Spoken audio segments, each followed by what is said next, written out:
كذا. احنا بنصور فيديوهات. ايوه بتصور ليا. انت ست محترمه. لا الله يخليك. هو انت حضرتك المناديل ديت اخدها لحاجه ولا لا انا ببيع مناديل.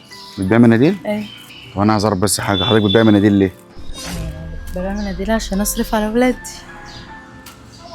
وانت مالكيش اي شغلانه تانية ولا اي حاجه؟ لا ما اعرفش اشتغل حاجه تانية، هي دي اللي انا بعرف اشتغل. انت حضرتك اسمك ايه؟ اسمي ميا. ام يحيى؟ ايوه. طب انت حضرتك بتشتغل مناديل، امال فين جوز حضرتك؟ لا انا منفصل. منفصله؟ ايوه. طب والشغلانه دي بترضيكي يعني؟ انا بحب اشتغل كده احسن ما اشتغل عند حد. اه. عادي يعني. هي طب. الحمد لله بتردني وبنعيش عليها. الحمد لله. الحمد لله. طب انا عايز افهم بس حاجه، بس انت مفيش اي حاجه تانية مثلا انت نفسك فيها مثلا؟ لا انا مش نفسي في حاجه، بس انا كان عندي مشكله. عندك مشكله؟ طب قول ايه المشكله، ممكن نعرف نحلها ولا حاجه يعني. هو انا كنت جايبه كارد ومش عارفه